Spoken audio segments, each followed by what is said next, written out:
Thank you, sister, for that beautiful exposition on surrender. I now invite Brother Prakash Seshadri to come and say a few words on the occasion.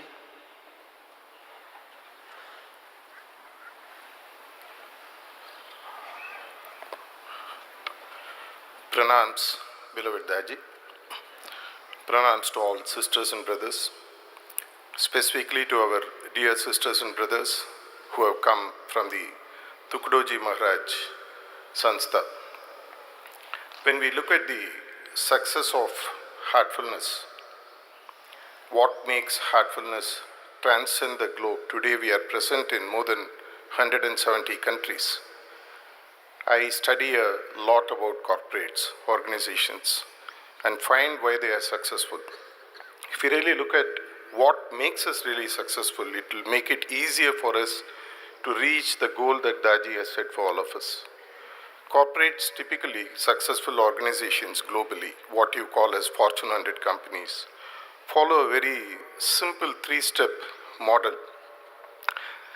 The first step they define is what is called as the why the organization exists. It is also called as the purpose. In our case, Daji has defined a beautiful purpose on why heartfulness exists. He has clarified and shared this to so many of us so many times, yet I thought I will share it here today so that we all understand the purpose for which we are working. He said the purpose of heartfulness is to make every human spiritual. When that why is clear, what we call as the purpose, then we move on to the process which will enable this why to happen faster. The process that he has given, including the message for the 125th birth anniversary of Pujya Babuji Maharaj, is about surrender. Other than that, we all know that we have a few more processes like developing love, bhakti, things like that, depending upon the level of commitment we have to our practice. How do we achieve this process is what is customer facing, or what we offer to the globe or to the world, what we call as the products or services of our heartfulness practice. Our practices are quite simple. To put it in very simple term, we meditate.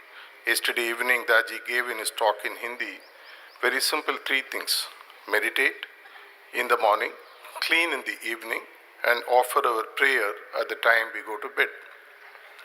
Let's expand a bit on this to see how it fits into the current world scenario.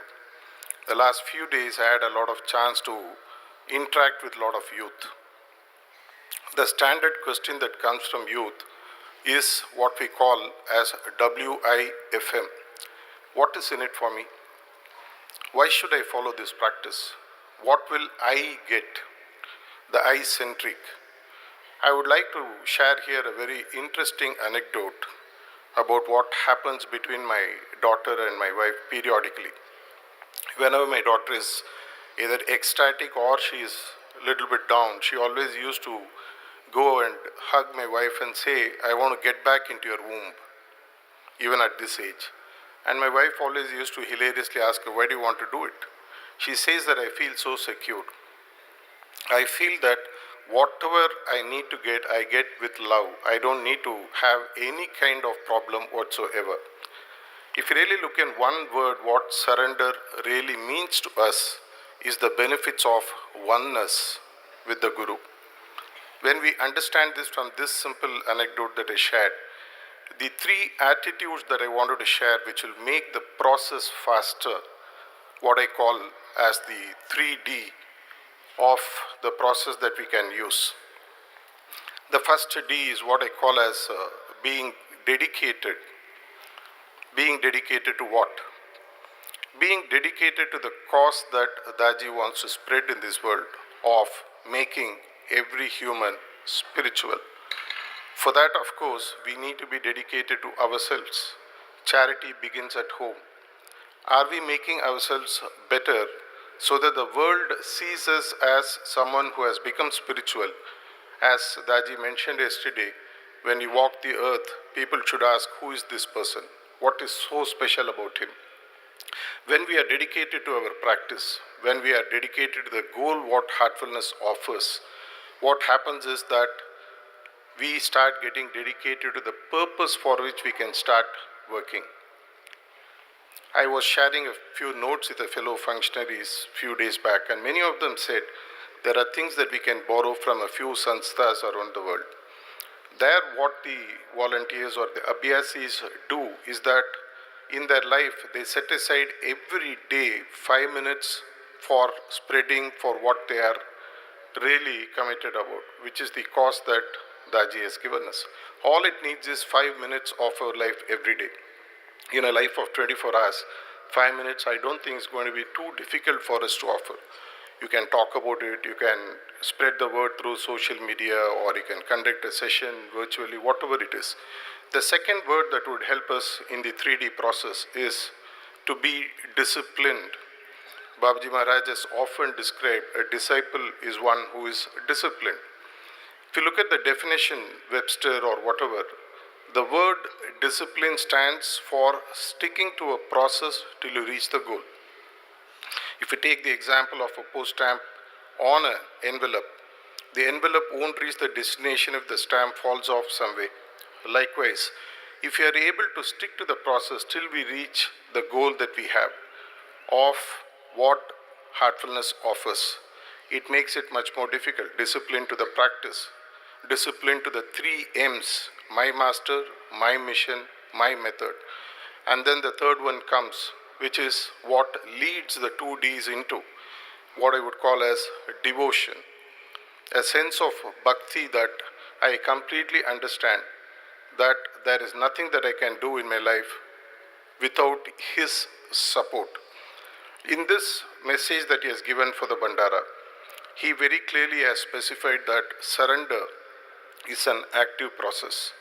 It's not something that you give up and raise your hands and say that Master will take care now.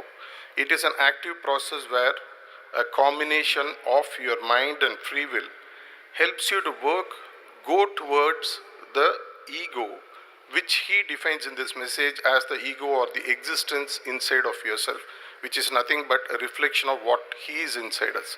The moment we understand and put the 3 D's together, it leads us to the 4-step process that he has given in the message towards the end, which is part of the what or the tools of what heartfulness is all about. He speaks one about sadhana, which is nothing but the practice that we have, which enables us to sharpen the knife every day. As I always share in all my sessions with youth, just turn up once more, just turn up once more, just turn up once more, the next day. A day will come when automatically his heart opens and then the job is done.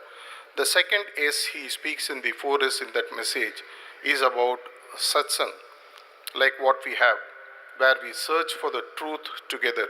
All those who are in search for the common truth who get together are called satsangis. We come together to search for a common truth, and that binds us together.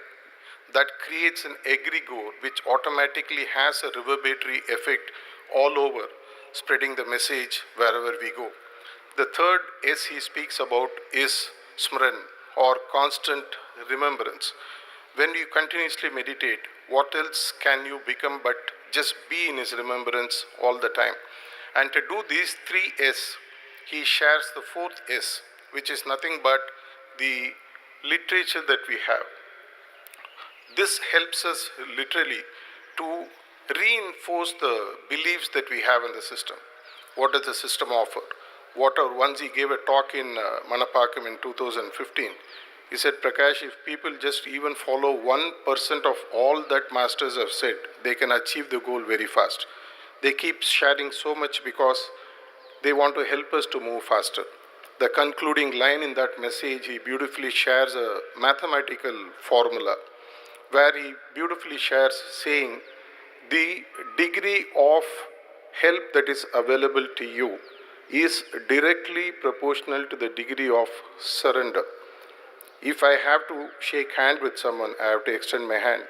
And the more you extend your hand, the faster the help comes from the other side. The degree of surrender is not an on-off switch. It is something that we have to gradually move on, to such an extent that finally the person who has surrendered does not know that he has actually surrendered.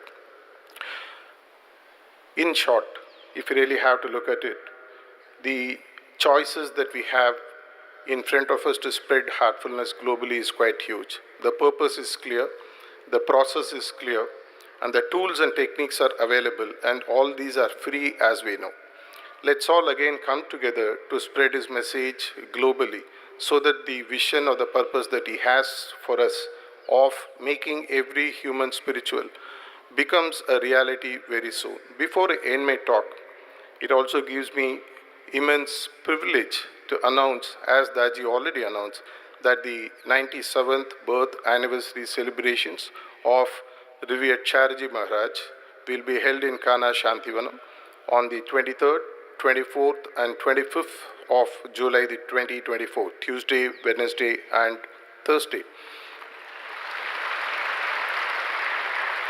Daji has also said that in this Bandara, he wants to give preference to a lot of youth, new seekers who have joined the mission recently, and people who are young. And due to the restrictions that we have in the campus, he has said maybe we can look at about 20,000 people attending on a first-come, first-served basis. The links should be coming out shortly. Let's all go back with all that has been poured into us in the last 2 batches, build on it, and come back to grab more in the next Bandara. Thank you.